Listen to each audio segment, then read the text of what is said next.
Thank you, Johnny, for that wonderful intro, and my great pleasure welcoming everybody, to the meeting. As our host has taken insurance there, in case it goes bad, what would be my fallback? But many times we don't prepare for success, especially in a venture you don't know the point at which it will succeed. What we are confronted with right now is that this problem that had been there for almost, let me just say centuries, let me just say decades. It could be centuries when you go back to where the Europeans first got on our shores. And so it came to where we were now drawing up a plan of what to do to reverse our situation, and we drew up a 20-year plan, and the problem looked totally insurmountable. We have been at a war, the war of Biafra with Nigeria. We've done all kinds of things over the years. Our parents have done, our grandparents have done. It didn't solve the problem.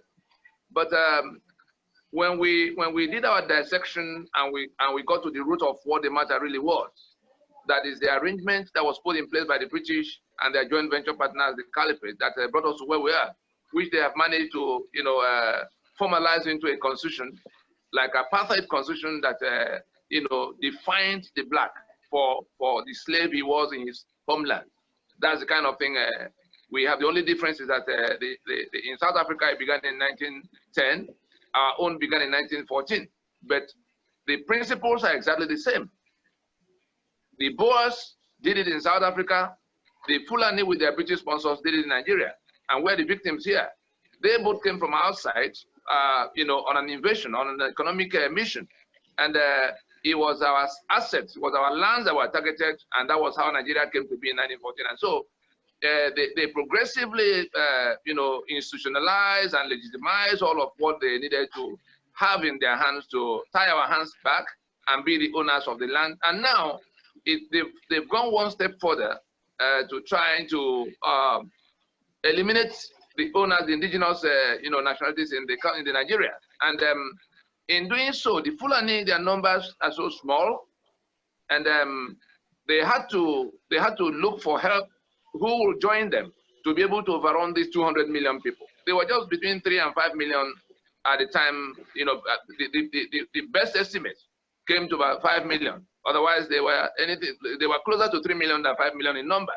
And so they had to get into a joint venture with ISIS. They formed their Boko Haram to come by force. But Boko Haram wasn't going to be enough. So they invited ISIS, because ISIS was being challenged in the Middle East at the time, so that they were looking for an alternative location to have as the base of that their caliphate to engage the whole world. And that was how, I'm sure many of us will remember, in 2014, when when Boko Haram and ISIS formally, entered into some kind of relationship that became ISWAP. And from that point on, they were able to push Jonathan out. Buhari became president. And from the moment Buhari became president, they gave themselves another name, Fulani herdsmen, to move in the name of cows into every space they could get to, killing people. In fact, the communities they had overrun in the Middle Belt, as they overrun them, they renamed the places and bring in Fulani from anywhere they come, Mali, Senegal, wherever they come from. And progressively, it got to where they even threw the borders open. And one of the governors, the one in Bauchi, came out telling us that all Fulani, everywhere they are found in Africa, belong to Nigeria. And in between all those things, it was clear there was ethnic cleansing that was going on. And it was against this, the background of what we were doing in our project, that it came to where we in December of 2018, had to raise alarm, because we had worked progressively to the point where we now, we had a majority that was being tormented by this Fulani in the name of this constitution that empowered them to take down that country. It was the event we had, the Freedom Park Proclamation we had on the 11th of December in 2018, where we were now talking about these things in this detail, that attracted the attention of the United States government. And in less than 1 month from that event of 2018, that's December 11 in 2018, we had an invitation to Washington to come to tell them some more. And that was how that press conference, emergency press conference on Nigeria, happened on the 17th of January at the press club, at the National Press Club in Washington, D.C. And so what the host was telling us was, what transpired in that meeting that became an eye-opener for the United States government, that the ISIS that Trump had just announced that they had defeated in the Middle East wasn't that much defeated, that they merely relocated somewhere else, and that they have found a sovereign space in which they were now going to have a Nigeria. In Syria and Iraq, they were fighting from the flanks to come in. But in Nigeria, they found, a host in Buhari, who was also central to the formation of Boko Haram and how they were, empowered to do all of what they're doing. So the US immediately saw a national security concern that the ISIS that they thought they had done away with was now regrouping and rebuilding, and that if they come in the strength they could come when they have overrun the place, because that joint venture between the Fulani and ISIS is one in which the Fulani from everywhere in Africa will be relocated in Nigeria as their homeland, whereas Nigeria will be turned over to ISIS as the operational base for their global campaign, with all the oil and gas resources and the sovereign clout of Nigeria at their disposal. The armed forces of Nigeria, the police of Nigeria, everything they need. So therefore, they're going to be much more stronger in that formation than they used to be. So where we are right now is that from that first engagement, of course, like the host already explained, they interrogated it further and further. And by the time we came through Congress, the State Department stepped in to say, what do you want the United States to do?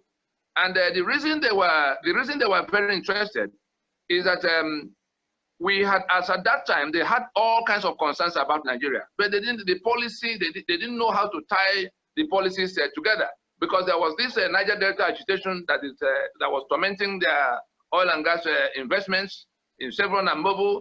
There was the Biafra agitation going on. The Yoruba side was also saying they are fed up in the union. Killings were going on in the Middle Belt. All kinds of things. So every policy they try to look at will just will not be adequate for all. So it was in our proposition to them that if they will listen to us to get to the root of the matter, that there's a key we're going to give to them that will solve the problem in a manner that will not cost the US any blood, will cost them the least of monies, because in our own intervention of taking down the constitution, we had managed to get the whole of the South and the whole of the Middle Belt into one. I'm sure we are familiar with this. We might have seen this map. We might have seen this map a whole number of times. What we managed to do was to get this, instead of fighting alone, as we did in as was the case in 1967. This was the eastern region minus eastern region and midwestern region of the time.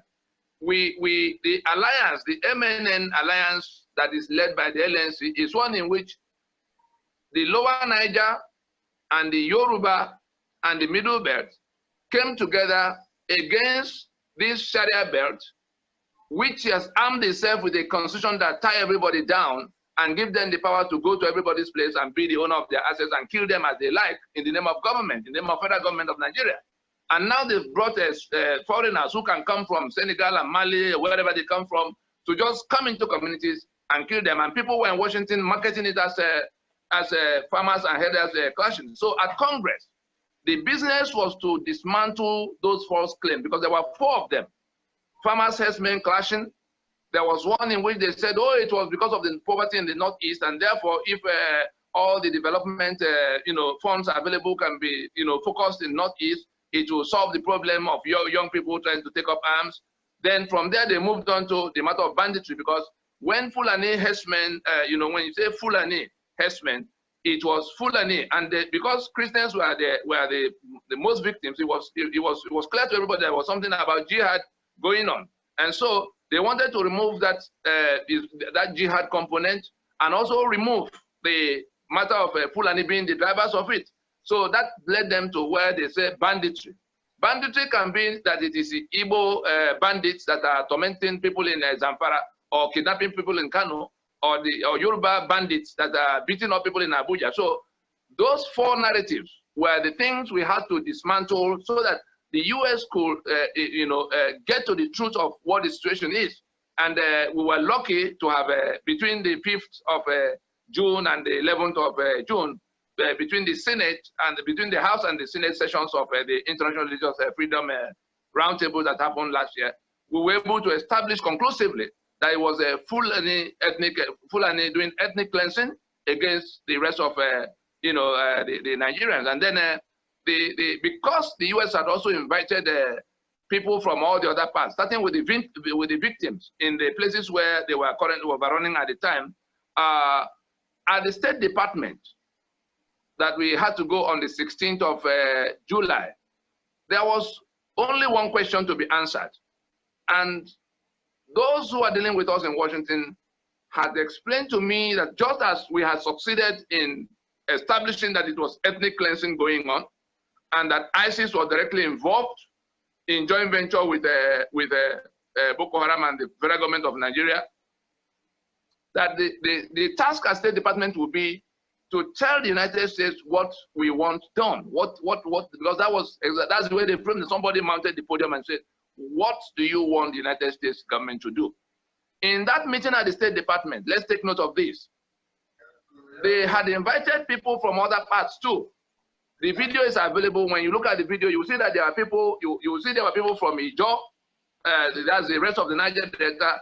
There were people from the Middle Belt. The chief of staff of the governor of the state that was most attacked at the time, Benue, was in that room.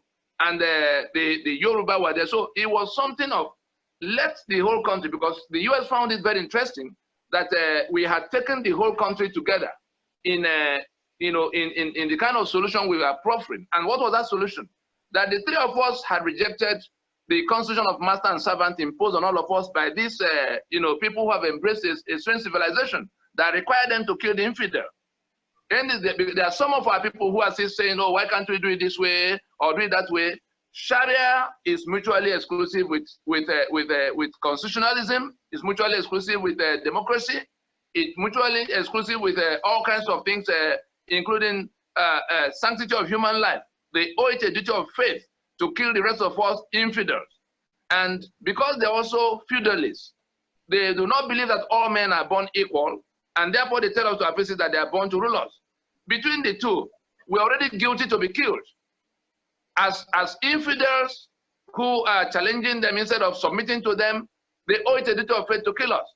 As slaves in that their feudal worldview, master and servant, the fact that we want democracy, the fact that we insist on democracy and constitutionalism, we're offending them. And a master can do away with his slave. That's the way they look at us. Buhari feels offended to be contesting election with people like Jonathan or any one of us. That was what consumed Abiola.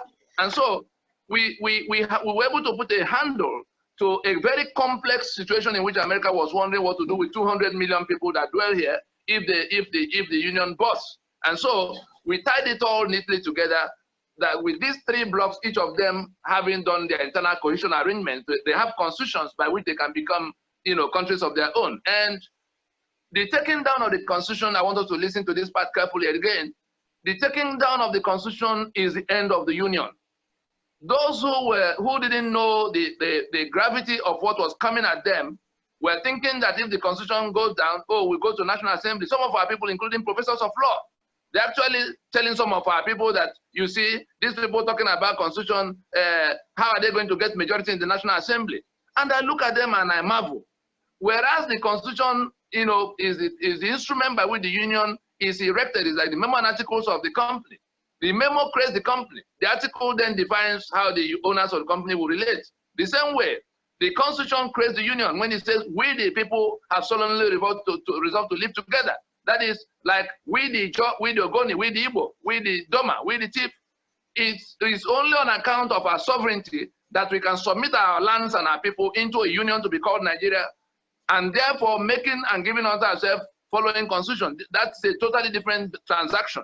It is only when you have submitted yourself into a union that you can now be writing the article to govern that union. The constitution we have has our signature in a document that was done by these same people who didn't talk to anybody, and they say we are the ones that did it. And so we saw a leeway to take down that constitution and end this union. But we didn't want it to go into anarchy. Therefore, we had to, it was a 20-year plan. We had to get everybody to come together in their own spaces. We called a meeting of the whole country in the first instance. of which Buhari was part of the Fulani delegation that came. The one that is Sultan in Sokoto now was also in attendance. He was a colonel in the army. And so we had a meeting of all the nationalities in Nigeria that lasted 2 years. The U.S. sent observer mission. It wasn't today that the U.S. started following this matter. I'm sure we remember in 2005 when an intelligence report came from a committee in Washington to predict that Nigeria will be history by 2015 because they saw the roadmap. They saw something that was looking like the owners of Nigeria were putting their heads together on how to dismantle what the British imposed on them. And by the time they came to investigate it, they saw that the people doing it were not the kind of people you were going to bribe with one thing or the other, or intimidate with one thing or the other. And so they went back to their drawing board and came to the conclusion that if we kept faith with the plan they saw, with the plan they dug out, that by 2015, Nigeria will be history. This was said in 2005. As at that time, it was already too late to save Nigeria because we had got a critical mass of people who were not going to remain in the union of master and servant or in the union of death. And that was the background from which we were coming. And so in all of this, it was an Igbo problem in the first instance. It was in the attempt to solve that Igbo problem that we now had to find out what we needed to dismantle to be able to feel like in a cage with a whole number of other people. It's not only our people that are in that cage. The Joys in that cage, the Ugonis in that cage, the Doma, the Yoruba, everybody, and the same slave master, the Fulani, is the one holding everybody hostage. Is the one killing everybody now to take their lands. And so it was easy for us to tie it all together in a manner that these three blocks have their constitutions, and that we went to the U.S. as a block to say we already have processes in place to take down that constitution, but that will end the union. And if you have to get to the ISIS that is now headquartered in our space, just give us the push we require so that constitution goes down. As the union is ending, third party can come in the next day to ask everybody to dress back to their own path. I'm sure we all saw what happened in Cameroon. It was that same presentation that brought the US to what they began to do in the sub-region. Now, where we've gotten to is that so that we can, these things, when they come in graphics, they are a lot easier to digest. I want us to be very clear what it is we have on the table. This is what the US is looking at. Apart from all the noise going on everywhere, this is West Africa, all of this. What you see in the red circle is a territory that is being targeted by this ISIS. Nigeria is right here. The Sharia belt is in this small, circle. And so, what we told the US is that if they are not quarantined, if ISIS and their local hosts are not quarantined into this space and taken out, once they overrun us to the Atlantic coast here, they are going to be in a position to declare that they are Sharia Caliphate, which they tried to establish in the Middle East between Syria and Iraq. And the space they will have, this is Chad here, this is Niger, this is Libya that is already ungoverned. Sudan is here. And this is northern Mali that is also bigger than Nigeria.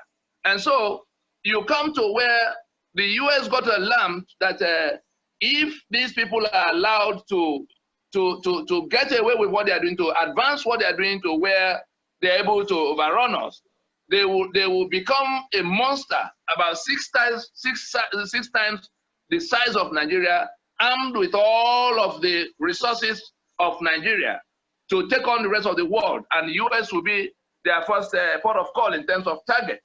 And so it was from this national emergency, national security viewpoint that the US began to deal with our proposition to say that if we take down that constitution, the union is at an end, and the US could then ask everybody to dress back to their own side, and therefore they quarantine these people in their space here and be able to deal with their own national security problem. And we, in that process, of course, with the collapse of the constitution, the union is at an end.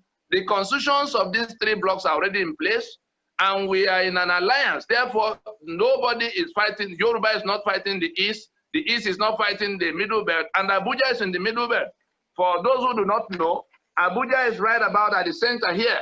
So all our people, because of this alliance, the arrangements of what will happen to the assets of our people, because we will become what the LNC is doing will deliver our sovereignty back to us. It is up to us in a referendum to decide what we want to do with that sovereignty. Most people will, of course, not want to have any further thing to do with Nigeria, and that's what we prefer.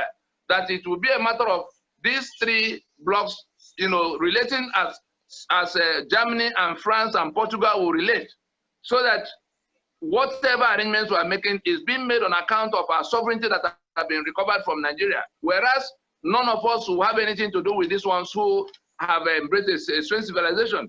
The US and all of those who are fighting with ISIS will have them in a small corner.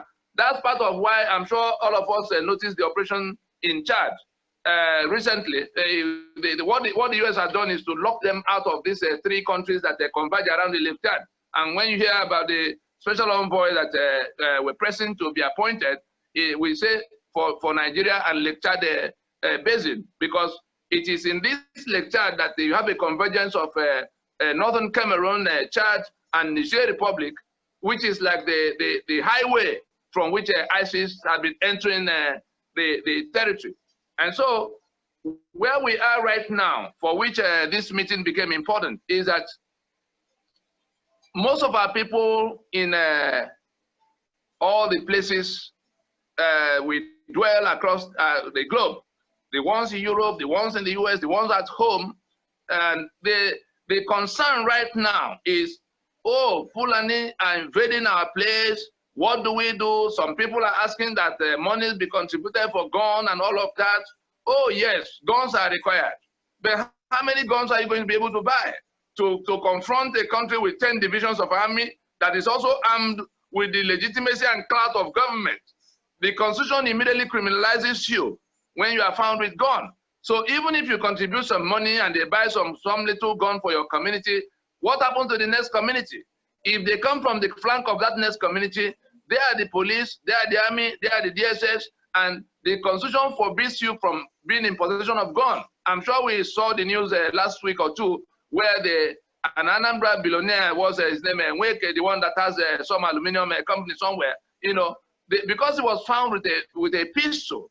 They put him in handcuffs, paraded him before the village, and this is a community that is, having sleepless nights over the invasion of Fulani in their community.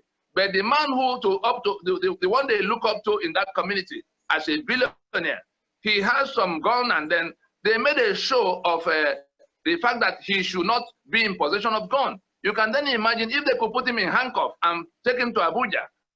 You can then imagine what will happen to some vigilante or any gun under the law, under this constitution we have now.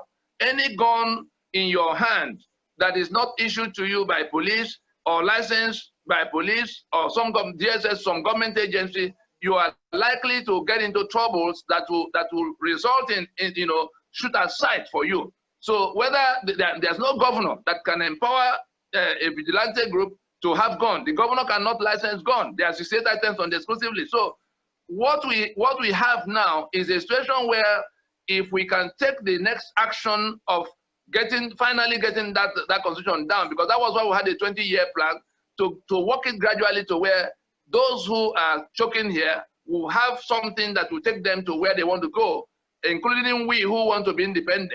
We asked our people not to call it Biafra. Let us just call it self-determination. Let us call it independence, whatever else. But if you call it Biafra, you already have changed the discussion, because we are not going to be able to put a map to it anymore, because the territory that is Biafra, became something of controversy because of the states that were created on the 27th of May in 1967. And so we told our people that the simple thing is this constitution goes down, this union is at an end, the constituents already have what will become their constitutions, and since they are not at loggerheads with one another, it will just be a matter of doing away with the common enemy.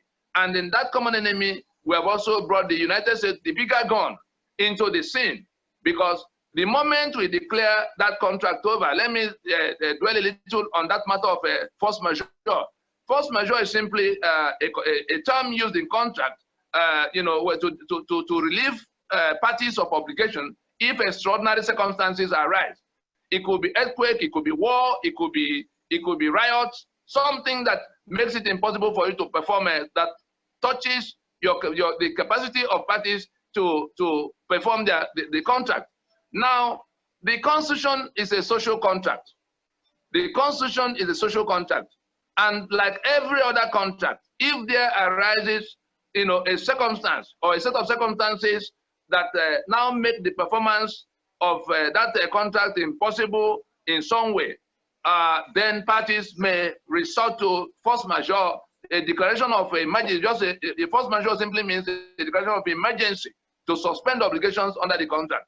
What has happened is that the social contract in which we committed in Lancaster House to being in a union with the Fulani and the rest of the people, the other ones in the union, Yoruba and everybody, was based on the fact that we were going to be a democracy. We were going to be a federation. Human life will be held sacrosanct. All men will be held equal in terms of equal opportunities. These people, by brigandage, overthrew the constitution that defined that union in 1966. The East wanted a revisitation of it. We went to Aburi. We agreed that we'll go back to that agreement. They came back from Aburi and started killing our people. 3.5 million wiped out between 67 and 70. And from that point on, all of the basic conditions, all of the basic, the basis of our being in the union got truncated progressively, such that by 1979 they had knocked off all the states, all the regions, and we now have the states that kept growing in numbers to 36, and council areas 774, and 68 items on the exclusive list for responsibilities that were in the hands of the region, for the assets that were in the hands of the region. The federal government now became the owners of everybody's assets and everybody's rights, and we became slaves in our lands. And so we said to ourselves that this social contract that have been changed unilaterally by one party, that is now quite apart from having seized our assets, the oil and gas assets of the Niger Delta. 3/4 of our people who live in the United States, those who have been 20 years plus in the US today, most of them, 3/4 of them, from what I know, would have loved to come back home. If you check the circumstances under which they left, you will see that it's Nigeria that charged them out of their homeland. And now they have reached the glass ceiling you can reach in the kind of society that Europe or America can be, But the Constitution is the reason the enemy is occupying. We are in the homeland, but we are like slaves in that homeland. And so it is now a situation of extraordinary emergency that our compatriots in that social contract now require our lives. They've taken our assets, they've taken our rights, and now they want to terminate us so that their kinsmen can become the new owners of the place. And so we say, no, it has come to where we can justify the declaration of a force majeure to suspend obligation. What are those obligations? Our commitment to obeying the Constitution, to being guided, to being our affairs being regulated by that social contract. So we say, since our compatriots, our SY compatriots, the Fulani, have made it impossible for that contract to be, then we must suspend obligation. That is, we must do away with this Constitution, recover our sovereignty, and do with it as our people may dictate in a referendum. That's exactly what it means. And we were lucky to have found the proposal resonated with these 3 blocks. And as I speak with you, if not for the lockdown in the corona, that came, that action would have been launched by the close of the first quarter. And as at this time, we will not be discussing what anybody is doing in Abuja. It will just be a matter of the union is at an end, and no further discussion, no discussion on what will happen next will take place outside the referendums for people to recommit. I can report to you that Yoruba already has, before their 6 state assemblies, a bill for referendums for Yoruba to internally recommit to being in any form of union with anybody. And if they vote that they don't want to be in any union, because the collapse of the constitution has been interpreted to them by their knowledgeable people in law to say that it is the end of the union, and therefore Yoruba will not be available to attend any meeting of how to write another constitution until the Yoruba have voted in a referendum. The same way they are going to be voting is how we will be voting in the Lower Niger, is how the Middle Belt will be voting. All of these things have been discussed at the UN as far back as 2012. In fact, by 2015, we went to the UN with the outlines of the package we were preparing to come to bid for, get the UN to get involved in what will become referendum for us. And the senior diplomats who are normally in charge of the process, they took us through all of what it will entail.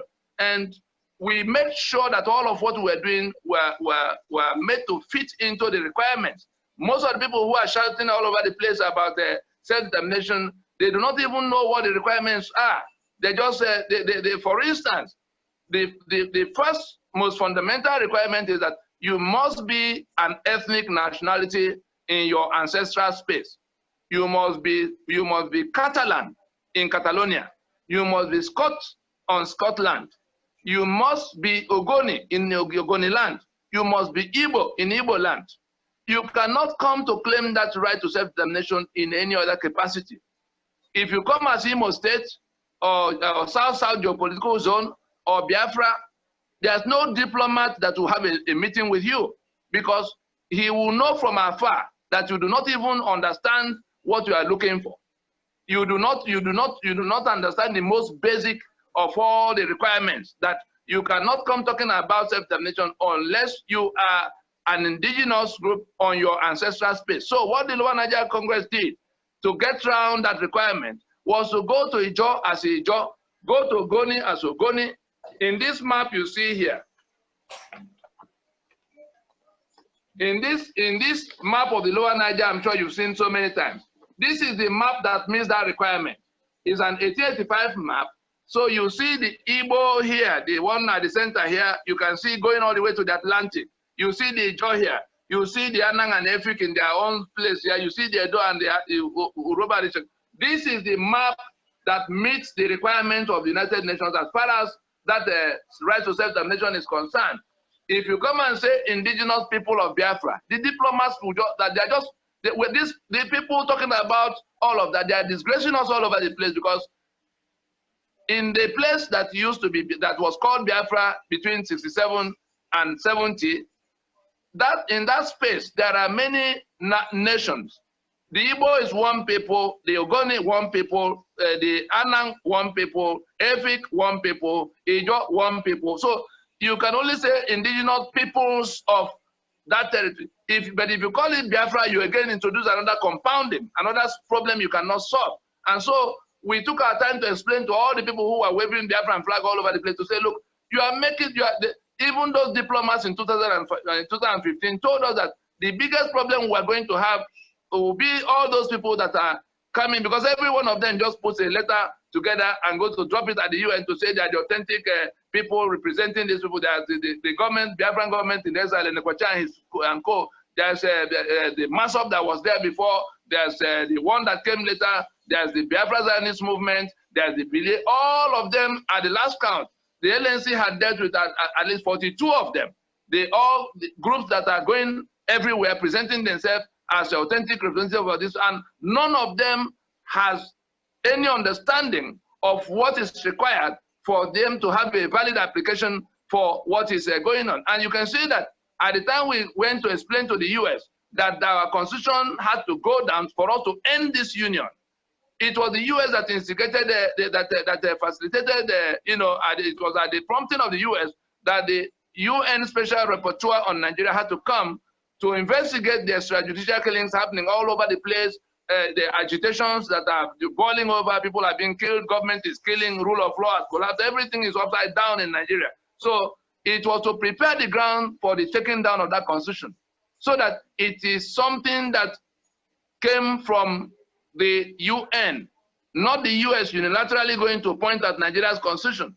It is the UN that has come to say, oh, all of these things happening wrong here, all of these things, killings and bloodshed that is almost boiling over to the consternation of the rest of the world and the danger to them, that it is the constitutional arrangement of Nigeria that is like pressure cooker for injustice. And so, in this triangle between what we have to do at home and what the US has to do to get hold of ISIS, and what the UN has to do to lay foundation for how that concern is taken down for us to proceed to referendum, work is going on a scale that we cannot imagine. And where we are now is that we are like people who are not prepared for success. We did not imagine that the US will go as fast as they went in signing this executive order. And when you read the contents of that executive order, the 4 grounds they listed for intervening under the the U.S. International Religious Freedom Act, the 4 grounds they listed, each of them caught up with Nigeria.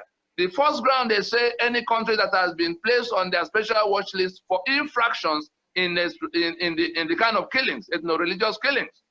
Second, any country that is listed as country of particular concern, meaning that not only are you in infraction, you are stepping on the national security of the United States, national security interests of the United States, meaning that they can turn up in your space without further warning. Those who understand it means they know that when you are a country of particular concern, the US is telling the whole world that we will get to that space. We don't need to talk to anybody anymore because they are stepping on our national security toes. The third ground listed in that executive order is that if you have in your space entities that have been listed as entity of special concern or particular concern, and Nigeria has 2, Boko Haram and Fulani herdsmen. These 2 are among the top 4 of the global terrorist organizations in terms of the carnage they are visiting on people. And then the 4th ground, they said, if as a government, you have been condoning these infractions, that people have been killing people, you did not go to stop them. And now you even appear to be facilitating. That could be ground for the US intervention. And so Nigeria was on special watch list, was advanced to country of particular concern, still hosting proudly Boko Haram and Fulani herdsmen. Miyetti Allah is there speaking for Fulani herdsmen. Buhari is there, still grand patron of Miyetti Allah.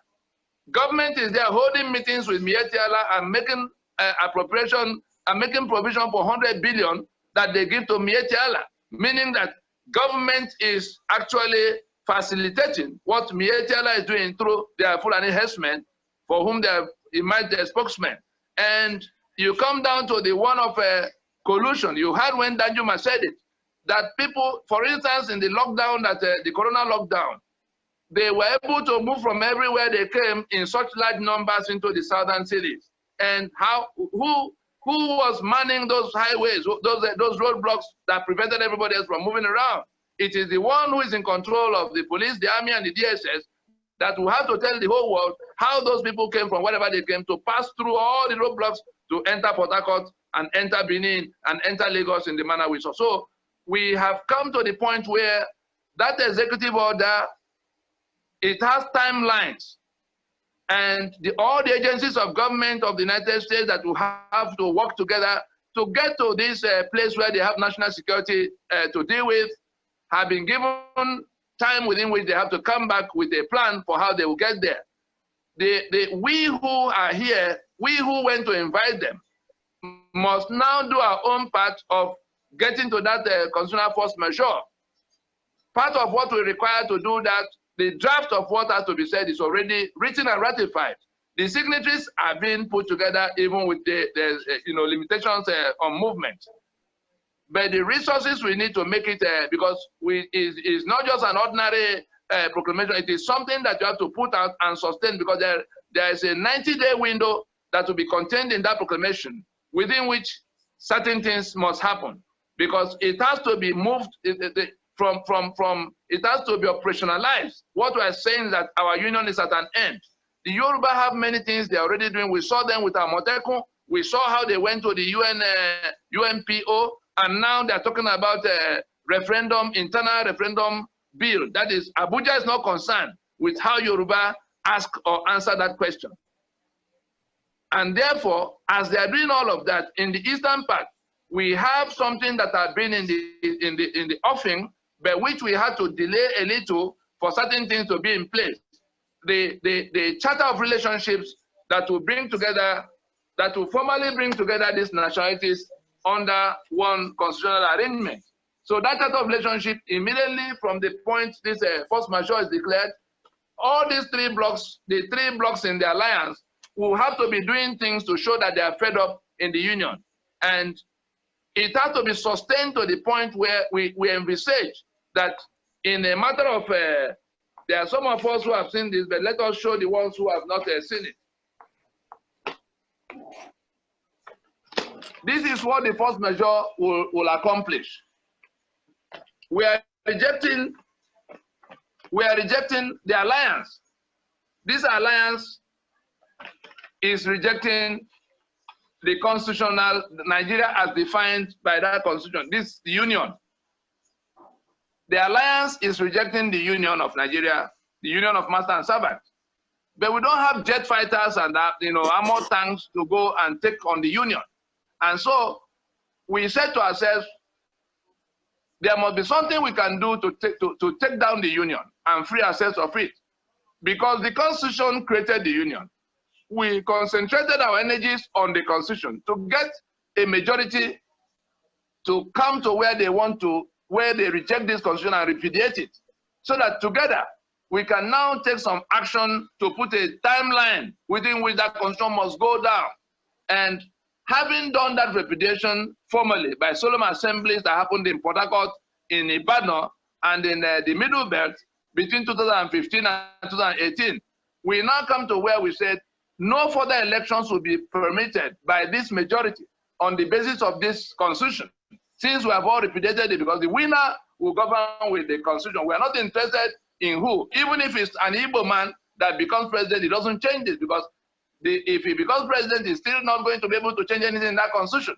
So those of our people who are talking about how they are going to do Igbo president, they are going to have a problem with us. We are going to treat them as traitors. We're going to be harder on them than we are on against the Fulani, because they are the ones sustaining that constitution by participating in the democracy that is defined by that apartheid constitution. And so where we are now is that this is the lower Niger, the southwest, and the middle belt, targeting the election to truncate any further journey to election. The next election is 2023, but this action will happen inside 2020. To say we who have rejected this constitution are not going to any further elections under it. And since we're a majority and our lives are now on the line, and we have America that has another objective in that same field, and who we have explained to, and who agrees with us that our constitution, backed by the UN, that our constitution has become pressure cooker for injustice in a manner that exposed the whole world to danger of what might happen if Nigeria unravels because of that constitution. And so we have everything we need in place to be able to launch this action, in which these three will truncate the journey to election by whatever means. And I can tell you there are things in place.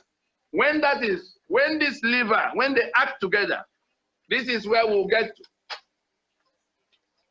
The election of 23 will be truncated on account of the constitution that is rejected. So the election collapses the constitution.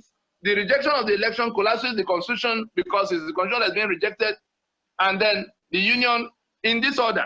So the moment we're able to do this, we don't have anything else to do. We'll be here waiting for everybody. We'll be at the terminal. We'll just wait, activating our right to armed self-defense. That's what we've been trying to explain to our people, that instead of exposing people to just going to be killed by Nigeria that will criminalize them aside, why don't we move quickly to taking this action so that any fire that happens, whether it is Fulani that fire us first, or somebody who is angry, who is angered by the presence of Fulani in his community, finds a way to fire them, any fire that happens from the time this force majeure is launched will not be discussed on, in terms of Nigeria that is keeping law and order. It will be, what are you doing in their space? That will be the question at that point. And so we must quickly get to where we launch that action. And that's why we say the finances that we require to execute it well and sustain what will follow it, because it will go all the way to where we carry it back to Washington.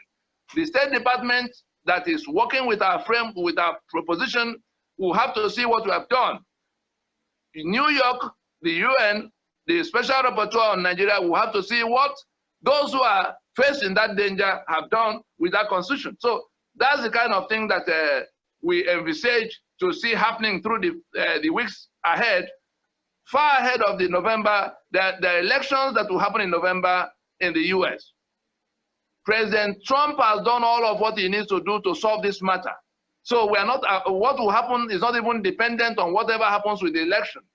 The defense budget required for what they are going to do in Nigeria has already been signed off since December of 2019.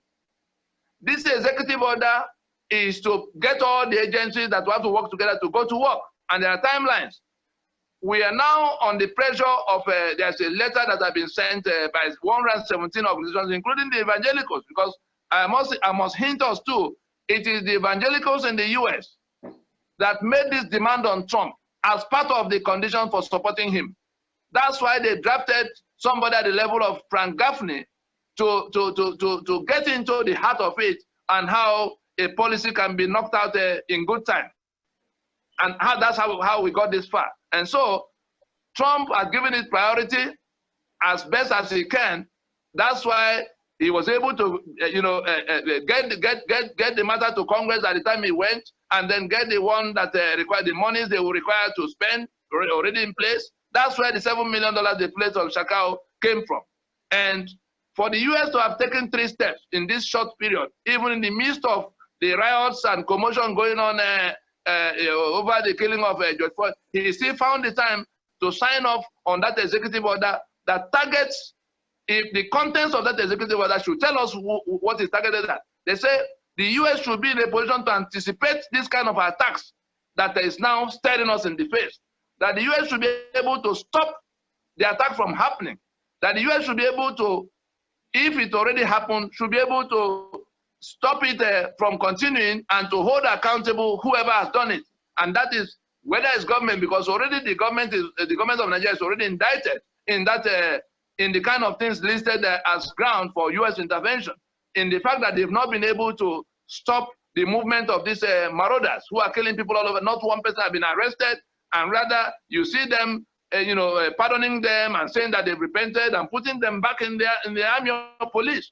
And so we are face to face with an opportunity to end our enslavement. We are face to face with an opportunity to overtake those who are armed and surrounding us, even in the question of the arms. Because if once we launch this action, they dare not fire one shot, because they will find themselves immediately in a war that they are going to be surrounded, because the operation launched in Chad also locks them out from behind. And let me just show us one more thing as I round up. In 1967,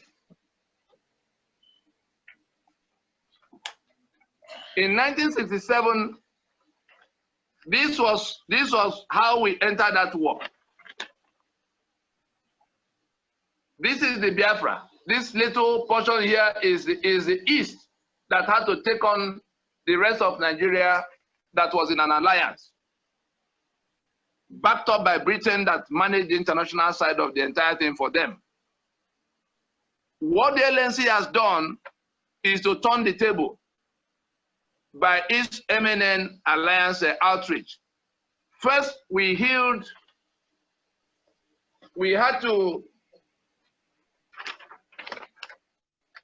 got all these people to come back. So instead of being in this isolation here, we got our brethren in Lower Niger to come back. And then we formed this alliance in which the Yoruba and the Middle Belt are now on our side. So the battlefield for today, which is why we're very, very confident that the Fulani is not in any position to get to go to the angle of armed engagement in this hot debate. In 1967, they were able to rally the rest of the country against us. Today, we have rallied the rest of the country against them. This is what they're confronted with. In 1967, the British were there to dictate to everybody. Today, Britain cannot put one carrier to sea. We have been able to get the US to come. Not just the US coming for the sake of coming. The US has the most important national security challenge they have in that battlefield. And the enemy they're chasing is the enemy that has been tormenting us. Luckily for the two of us, that is for us and the US, the constitution that empowered that enemy to come into our space is within our reach to take down. And we have decided to take it down, to end the union and put them in quarantine. If we do the needful, there's no reason why this matter should not be resolved conclusively inside 2020, ahead of the election. I think I'll have to drop it here. We invite you today to help us fill that small gap of the resources we need to get going between launching this action and the follow-up things that will have to happen in Nigeria.